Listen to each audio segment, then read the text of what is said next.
time for answering the questions has expired. On my left, Senator Waters. Thanks, Mr President. My question is to the Minister representing the Prime Minister, Senator Brandis. In the lead-up to the Paris Climate Conference, which the Prime Minister has said, quote, must establish a durable platform for limiting global temperature rise to below 2 degrees, end quote, how will your government defend your approval of the Adani Carmichael coal mine, which would create 100 times more carbon pollution than your latest direct action auction has abated, and which alone will generate more pollution than the entire European Union in 1 year? The Leader of the Government in the Senate representing the Prime Minister, Senator Brandis. Well, Senator Waters, I have no trouble at all in defending the approval of the Carmichael coal mine in central Queensland, and the pity of it is that you, as a Queensland senator, aren't as eager to do so to protect the jobs of people in central Queensland. Because Senator Waters, if you visited central Queensland, as I, for example, last week visited Rockhampton, you would know that the people whom you are supposed to represent in the Senate are desperate for this project to go ahead, because under various estimates, this project will create up to 10,000 jobs, while at the same time providing to India clean coal which will liberate more than 100 million people from energy poverty, which will provide clean coal to India for coal-fired power stations, which will provide electricity for more than 100 million of the poorest people of that country. More than 100 million people. Now, I know, Senator Waters, that you and your middle-class conceit would love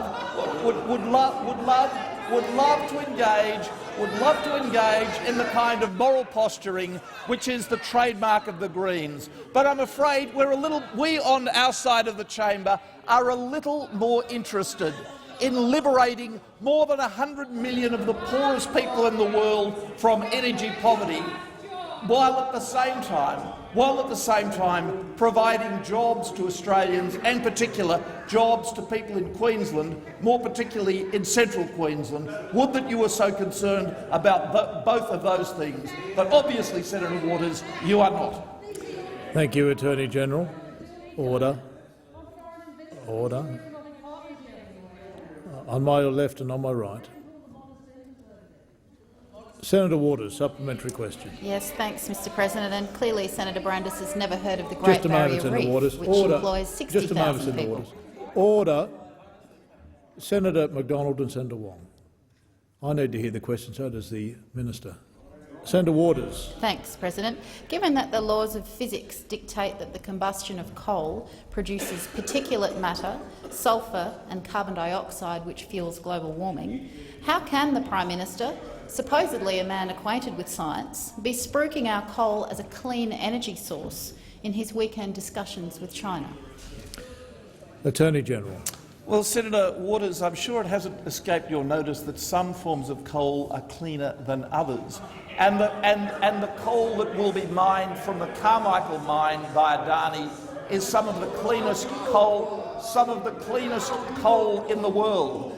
And I don't know, Senator Waters, how it could have escaped your notice that the people who will be supplied with energy as a result of that coal are people who at the moment in India are largely meeting their energy needs from biomass and other much more pollutant materials. So the consequence of the development of the Carmichael mine by Adani, the export of that relatively clean coal to India and its use in a new generation of Indian electricity generation to replace the pollutant biomass upon which those people rely at the moment will be to produce a much cleaner energy outcome.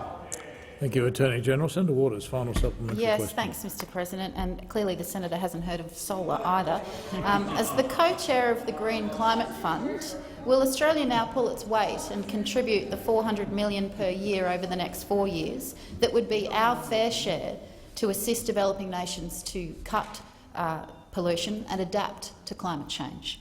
Attorney General. Well, I've already explained to you, Senator Waters, though you seem to be reluctant to listen, how the export of coal from the Carmichael mine to India will cut pollution in itself. But of course the Australian government is taking to the Paris Climate Change Conference one of the most ambitious reduction targets in the world. In fact, the most ambitious per capita emissions reduction target in the world, which will by 2030 decrease our emissions off 2005 levels by between 26 and 28%. That is per capita. Pause the clock. Order. Senator Waters, a point of order.